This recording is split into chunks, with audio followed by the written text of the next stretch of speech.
Most of us are starving for air without even realizing it. We survive on shallow, chest-level sips of oxygen that barely keep the engine running. But what happens when you stop surviving and start saturating? If you dedicated just 10 minutes a day to intentional, deep diaphragmatic breathing for 30 days, you wouldn't just feel more relaxed, you would fundamentally re-engineer the biological machinery within your chest. This isn't just about meditation, it's about a physiological overhaul of your respiratory system, your blood chemistry, and your brain's stress response. Over the next month, your lungs will undergo a transformation that shifts you from a state of constant low-level fight or flight into a powerhouse of cellular efficiency. Let's look at the science of what happens when you finally give your body the oxygen it has been craving for years. On day one, the biggest hurdle is your own anatomy. Most modern humans are chest breathers. We use our intercostal muscles and shoulders to pull air in, which is incredibly inefficient. When you begin deep breathing, you are retraining the diaphragm, a dome-shaped muscle at the base of your lungs. Think of it as a piston. In these early days, your diaphragm might feel weak or tight. As you force it to drop lower into the abdominal cavity, you create a vacuum that pulls air into the lower lobes of the lungs, where the most efficient gas exchange happens. You aren't just breathing, you're weightlifting with your internal muscles. By day 3, the soreness in your midsection is a sign that the respiratory pump is waking up from a long slumber. You are finally accessing the full capacity of your biological bellows. Deep inside your lungs are 500 million tiny air sacs called alveoli. In shallow breathers, many of these sacs remain collapsed or underutilized, especially in the lower regions.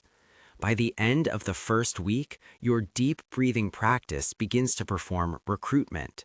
The increased pressure of long, sustained inhalations forces these dormant alveoli to pop open and participate in gas exchange. This dramatically increases your surface area for absorbing oxygen. Imagine your lungs as a sponge that was half dry and brittle. Now you are finally soaking the entire thing. This means that for every single breath you take, even when you aren't thinking about it, you are becoming more efficient at pulling life-giving oxygen into your bloodstream and purging waste product carbon dioxide. By day 10, the benefits move beyond the lungs and into the nervous system. The diaphragm is directly connected to the vagus nerve, the superhighway of the parasympathetic nervous system. Every time you take a deep, slow breath, you are physically massaging this nerve. This sends a biological all-clear signal to the brain. You'll notice that your resting heart rate begins to dip. The constant hum of anxiety that many of us carry starts to dissipate. This is because you are manually overriding the sympathetic nervous system, the fight-or-flight mode. You are literally hacking your own biology to force a state of calm. Your lungs are now acting as a remote control for your brain, dampening cortisol production and allowing your body to focus on repair rather than defense. 2 weeks in, your blood chemistry is shifting. When you breathe shallowly, you often retain too much carbon dioxide, which can slightly lower your blood pH, making it more acidic. Deep breathing ensures a more thorough off-gassing of CO2. This helps maintain an optimal, slightly alkaline pH balance in the blood. Why does this matter? Because your enzymes and metabolic processes thrive in this specific window. You might find that you have more energy in the afternoons, or that the brain fog you've lived with for years is starting to lift. Your red blood cells are now more efficiently saturated with oxygen, carrying a richer payload to your muscles and organs. You are effectively high oxygenating your system from the inside out without the need for supplements or stimulants. Most people don't realize that the lungs are a primary driver of the lymphatic system. Unlike the heart, the lymphatic system, which is responsible for removing toxins and waste from your tissues, doesn't have its own pump. It relies on body movement and, more importantly, the pressure changes from deep breathing. By day 18, your consistent practice is acting as a powerful pump for your lymph fluid. This thoracic pump accelerates the removal of cellular waste.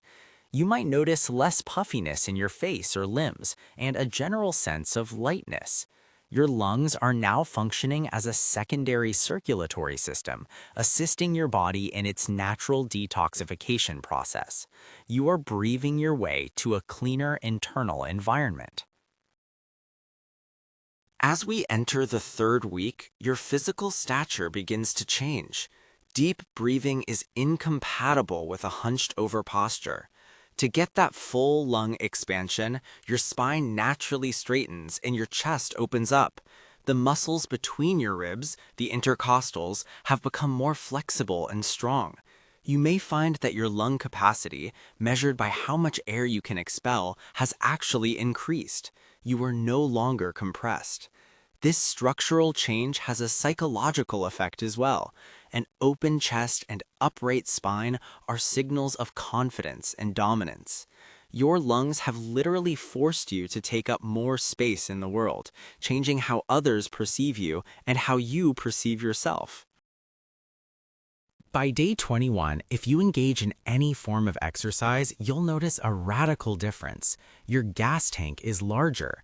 Because your lungs are now more efficient at oxygenating the blood and your diaphragm is stronger, your heart doesn't have to work as hard during physical exertion. You'll find you can climb stairs or run further before reaching that point of breathlessness. Your body has adapted to a higher level of gas exchange efficiency. Even your recovery time improves. After a workout, your deep breathing helps flush out lactic acid more quickly. You have built a more resilient, high-performance engine. The simple act of breathing has become your secret weapon for physical endurance. As we approach the final week, the transformation moves deep into the folds of your brain. Consistent deep breathing has been shown to increase the thickness of the prefrontal cortex, the area of the brain responsible for focus, decision-making, and emotional regulation. By day 25, the breathing habit has created new neural pathways. You no longer have to remind yourself to breathe deeply. It has become your new baseline. You are less reactive to stress. When a problem arises, your body's instinctual response is a slow, steady breath rather than a sharp, panicked gasp. You have physically reshaped your brain's architecture to favor calm over chaos. This is the stage where the practice stops being an exercise and starts being a personality trait. On day 28, we look at the microscopic level, oxidative stress.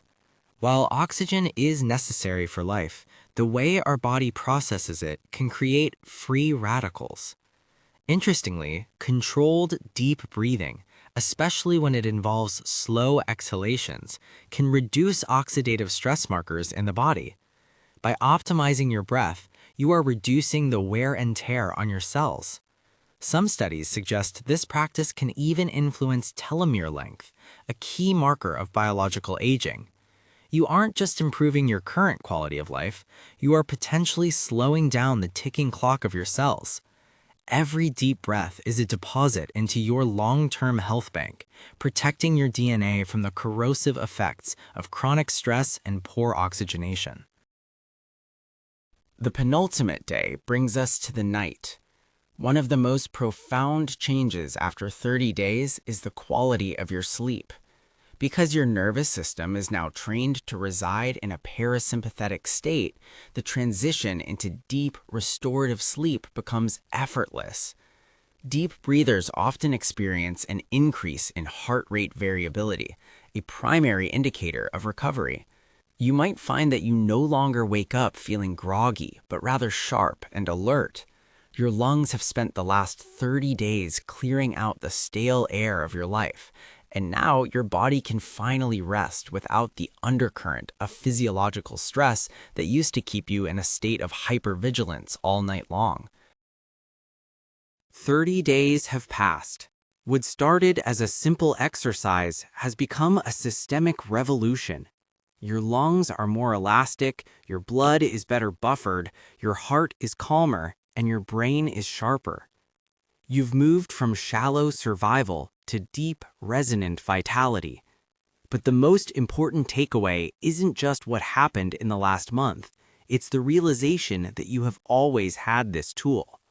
Your breath is the only part of your autonomic nervous system that you can control consciously.